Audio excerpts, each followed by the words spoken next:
Okay, हाँ जी, तो अब बुलाते हैं गौरव विशाल। गौरव विशाल के लिए जोरदार तालियां। और इन्होंने 99.09 percentile scored in English literature. Many congratulations, Gaurav. Many congratulations. Thank you सो तो मच। कैसे हैं गौरव आप? पहले तो मतलब मैंने किसी से उसका हाल चाल ही नहीं पूछा। गौरव कैसे हैं आप? सब बढ़िया है सर। आने में कोई दिक्कत? नहीं, कोई दिक्कत नहीं हुई। तो गौरव अब आप मुझे बताइए कि आपकी ये जर्नी कैसी रही?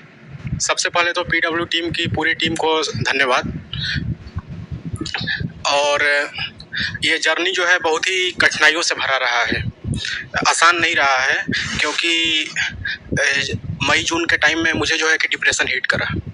डिप्रेशन के बारे में थोड़ा सा जानना चाहेंगे अगर आप कंफर्टेबल हैं। बहुत ही खराब फेज होता है वो।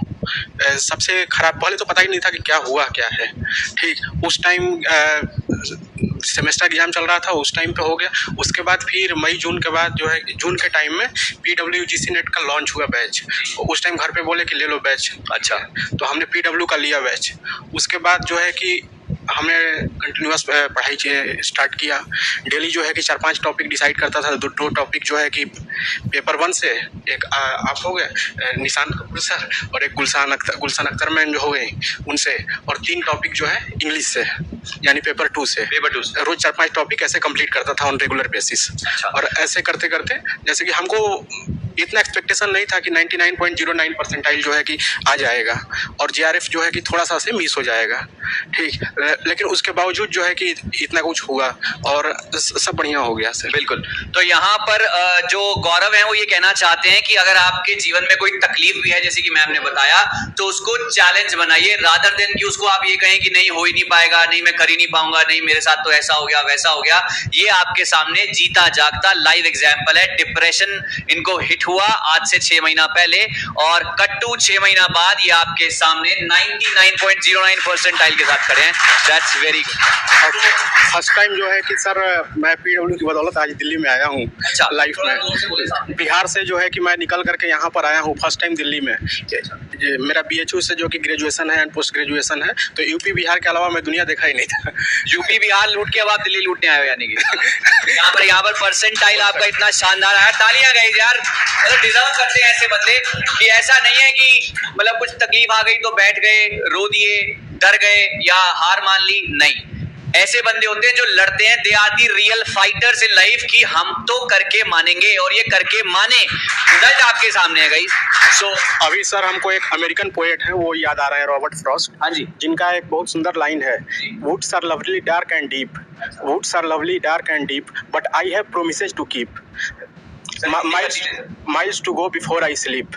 मतलब ऐसा है कि कठिनाइयाँ बहुत सारी हैं, लेकिन हमको जो है कि बहुत दूर जाना है। Miles to go before I sleep. सोने से पहले मतलब कि रोज हम डेली 4-5 टॉपिक तय कर रहे हैं, तो उसको कंप्लीट करना है। क्यों करना है? क्योंकि हमारे पास इंस्पिरेशन है कि हमको long to go before I sleep. तो गौरव यार, ये आपने सही जर्नी बताई अपनी, आपने बताया जो भी आपके साथ मिसहैप हुआ, सारी चीज ठीक है, लेकिन भगवान ना करे किसी के साथ भी हो, लेकिन आप निकल के आए, दैट्स वेरी गुड। अगली चीज मैं ये जानना चाहूंगा आपसे कि आपने प्रेपरेशन को किस तरीके से, आपने उस चीज को पीछे कैसे धक्का मारा? डिस्ट्रैक्शन कह लो, परेशानी कह लो, लेकिन आपने उसको पीछे पुश किया, और अब अपनी सक्सेस की जर्नी में आगे कैसे बढ़े? ज्यादा नहीं डिटेल पूछेंगे, बस स्टूडेंट्स को मोटिवेट करने का इरादा है। सर पहले तो उस टाइम तो सोशल मीडिया से डिस्टेंस थोड़ा सा बनाया, जैसा कि डॉक्टर से ऐसा बोले कि सोशल मीडिया से दूर रहो और थोड़ा सा पढ़ाई लिखाई पे जो है कि ध्यान दो। और उसके बाद धीरे धीरे जो है कि मोटिवेशन आता गया, इंस्पिरेशन आता गया। मॉक टेस्ट और जैसे जैसे प्रीवियस ईयर क्वेश्चन सॉल्व किए, तो उसमें देखे कि हम लोग को फोकस करना चाहिए अनुस्पर्धा पे, न कि प्रतिस्पर्धा पे, यानी कि दूसरों से कंपटीशन नहीं, खुद से। अगर हम अगर हमारा आज 90 मार्क्स आ रहा है मॉक टेस्ट में, तो कल हमारा 92 आना चाहिए, अगले दिन 93 आना चाहिए, अगले दिन 94 आना चाहिए। अगर वो हो रहा है तो बेटर हो रहा है। तो ये चीज था जो कि डेली जो है कि हमारा डोपामिन जो है आगे बढ़ाता था। सही सही। तो मतलब ये फ्यूचर असिस्टेंट प्रोफेसर है इंग्लिश के, आप इनकी बातें सुन रहे हैं, आप इनके ख्यालात सुन रहे हैं, तो ये बहुत आगे जाने वाले हैं। सो वेल डन गौरव, मुझे बहुत अच्छा लगा आपके साथ मिलकर और आपके साथ बातें करके। सो बहुत बहुत शुक्रिया आपका। एक आखिरी चीज जो बच्चे अक्सर मुझसे पूछा करते हैं कि सर किस तरीके से हम इस पूरी जर्नी में ना कांस्टेंट रहे। कांस्टेंट मतलब ना हम बहुत ज्यादा खुश होना चाहिए, ना हमें बहुत ज्यादा परेशानी में आना चाहिए। हम कैसे इस लेवल पर जाकर और फिर टेक ऑफ करेंगे? एक्सट्रीमिज्म तो सर किसी भी चीज का हो, अप्स एंड डाउन हो, वो तो एवरीथिंग इज ऑलवेज बैड। हाँ वो होता है सर। लेकिन हमें क्या करना है कि चीज़ों को मैनेज करना है, जहाँ भी एक्सेस हो रहा है थोड़ा रुक जाना चाहिए, ब्रेक ले लेना चाहिए। ठीक, कहीं भी ना तो ज़्यादा खुश हो ना तो चीज़ें नॉर्मल चलनी चाहिए।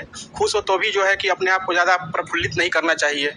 ठीक, और दुखी हो तो रोंदू की तरह मुंह नहीं बना लेना चाहिए। एक और सवाल आया मेरे पास कि ना मतलब थ्रू आउट द टाइम, इस पूरी जर्नी में 6 महीने का समय, इट्स लाइक अ मैराथन। ये ऐसा नहीं है कि 100 मीटर का स्प्रिंट मारा और आप जीत गए। 6 महीने आपको जो है कंसिस्टेंट रहना पड़ता है, ये सारी की सारी चीजें करनी पड़ती हैं। तो किस तरीके से आपने इस 6 महीने को बैलेंस किया?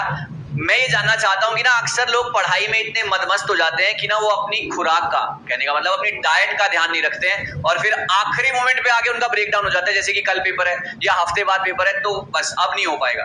तो डाइट का या अपनी फिजिकल एक्टिविटीज का, पढ़ाई तो है ही इंपॉर्टेंट, लेकिन फिजिकल एक्टिविटी भी इक्वली इंपॉर्टेंट है, तो उसका कोई रोल था?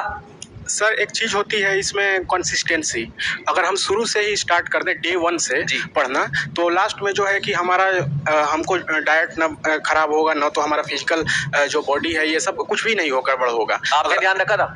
हाँ, सब कुछ नॉर्मल था सर। अगर रेगुलर अगर हम कंटिन्यूअस पढ़ाई करते रहें तो सारी चीज़ें सही होती हैं। लेकिन अगर बीच में कहीं एक दिन 10 घंटा पढ़ रहे हैं, एक दिन 2 घंटा पढ़ रहे हैं, तो ऐसे क्या होता है कि इरेगुलरिटी ज़्यादा रहती हैं, और उसके वजह से क्या होता है कि चीज़ें बिगड़ जाती हैं। और जब रिवीजन का टाइम आता है तो उस टाइम सारी चीजें एक जगह अच्छी से नहीं बन जाती है। हाँ, खिचड़ी बन जाती है, हौच पौच हो जाता है।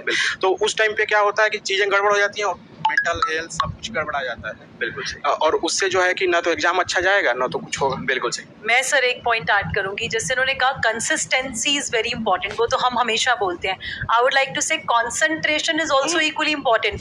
अब ये नहीं किया कि जैसे जिंदगी तो भाई examination is a part of life, it's not life actually, है ना। इससे आपने जिंदगी बनानी है तो जियोगे तो सही, दिन के बाकी घंटे जो है should you have to align that. आपको पूरे दिन को ऐसे अरेंज करना है कि आप बेशक आप 4 घंटे पढ़ रहे हैं या 5 घंटे पढ़ रहे हैं, वो इतना सफिशिएंट होना चाहिए कि आप अपने एग्जामिनेशन के लिए बहुत कॉन्सेंट्रेशन से पढ़ रहे हो। आप डेली 4 घंटे भी पढ़ो, you can qualify the examination. So along with consistency, concentration is very very important, जो कि बच्चों के पास होती नहीं है। वो सोशल मीडिया आजकल बहुत ज्यादा डिस्ट्रैक्शंस करता है, तो मुझे लगता है कि फोन एंड सब कुछ जो है वो थोड़ा साइड रख के हमें पढ़ाई के ऊपर उतनी टाइम, बेशक आप थोड़ा सा पढ़ो बट उसको ऐसा पढ़ो कि वो आपको दोबारा पढ़ना ना पड़े। बिल्कुल सही। तो गौरव विशाल की बातों से ना हमें एक बात समझ में आई, जो भी लोग इस वीडियो को सुन रहे हैं वो ध्यान रखना कि एक दिन में नहीं होगा, लेकिन एक दिन जरूर होगा। सो अगर एक आप सोचो कि मैं आज ही असिस्टेंट प्रोफेसर बन जाऊं, आज ही जीआरएफ मिल जाए, आज ही स्कॉलरशिप मिल जाए, आज ही 30,000 बैंक में आ जाए, नहीं होगा यार। 6 महीने का पीरियड है, 6 महीने का एक मैराथन लगाना पड़ेगा, एक दिन जरूर होगा अगर एटीट्यूड ऐसा होगा तो। So thank you so much Gaurav, हमारे साथ जुड़ने के लिए आपका बहुत आए थे तो एक सपना लेकर आए थे कि विनीत पांडे, सॉरी अलग पांडे सर से मिलना था। हाँ। लेकिन आज वो है नहीं। कोई बात नहीं, कोई बात नहीं। हाँ। सपने होते ही हैं टूटने के लिए ना। Yes. कोई दिक्कत नहीं। थैंक यू सो मच, तालियां गाइस, कमाल।